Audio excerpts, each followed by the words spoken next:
എന്നോട് പ്രതികാരം തീർക്കാൻ വന്നതാണല്ലേ, നിന്റെ ഫ്രണ്ടും ഉണ്ടല്ലേ കൂടെ, എന്നാ പിന്നെ നിന്റെ ഫ്രണ്ടിന്റെ മുന്നിൽ വെച്ച് തന്നെ ആയിക്കോട്ടെ എന്ന് പറഞ്ഞിട്ട് ഈ ഫ്രണ്ടിന്റെ ദിയേന്റെ മുന്നിൽ വെച്ചിട്ട് ജോനെ അയാൾ ആക്രമിക്കാൻ നോക്കുകയാണ്. ആ സമയത്ത് നമ്മൾ ദിയയും ഇതൊക്കെ എതിർക്കാൻ നോക്കുന്നുണ്ട്. ആ സമയത്ത് ദിയയുടെ മുഖം പിടിച്ച് അയാൾ ഒരൊറ്റ തള്ളു കൊടുത്തിട്ട് ദിയ തമിഴ്ന്ന് അടിച്ച് വീണു. ആ സമയം നമ്മൾ ജോ എങ്ങനെയോ രക്ഷപ്പെടാൻ വേണ്ടി ശ്രമിക്കുന്നതിനിടയിൽ കാല് തടഞ്ഞ് വീണ സമയത്ത് അവിടെ അടുത്തൊരു കല്ലുണ്ടായിരുന്നു. ആ ആന്റണി അയാളെ ക്രൂരനായ ആ സാർ എടുത്ത് തലയ്ക്കടിച്ച് അയാളെ കൊലപ്പെടുത്തുക ചെയ്യുന്നു. അയാൾ മരിച്ചു, അവർ രണ്ടുപേരും മരിച്ചു എന്നാണ് അയാൾ വിചാരിക്കുന്നത്. പക്ഷെ അത്രയും ക്രൂക്കഡ് ക്രിമിനൽ ആയിട്ടുള്ള ആ കെമിസ്ട്രി സാർ അയാളുടെ കയ്യിൽ ഒരു കെമിക്കൽ ഉണ്ടായിരുന്നു. അയാൾ ആ ഫിംഗർ പ്രിൻ്റ് ഒക്കെ എല്ലാം മായച്ച് കളഞ്ഞിട്ട് അയാൾ ഇതൊരു റേപ്പ് അറ്റംപ്റ്റ് മേർഡർ എന്നുള്ള രീതിയിലേക്ക് അത് മാറ്റിയിട്ട് അയാൾ അവിടുന്ന് കൂസലില്ലാതെ നടന്നു പോവുകയാണ് ചെയ്യുന്നത്.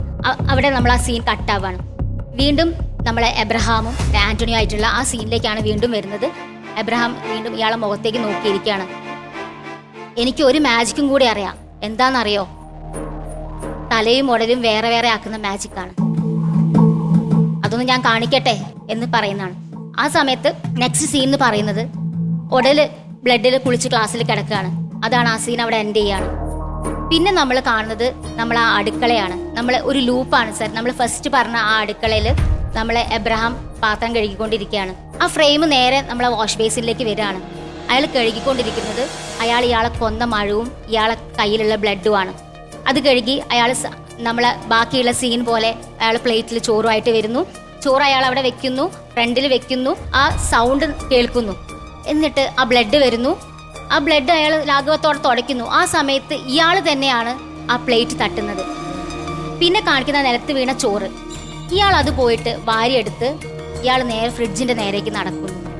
നേരെ ഫ്രെയിം ഫ്രിഡ്ജിന്റെ നേരെ.